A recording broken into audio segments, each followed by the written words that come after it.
So how to use VLOOKUP quickly. So let's say I want to get this dispatch date data to my daybook.xls sheet.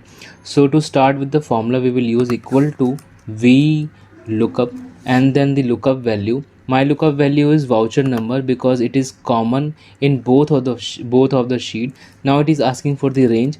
Make sure you start the range from the lookup value. In my case, my lookup value is voucher number, so I'm starting from this. The index should be the lookup value.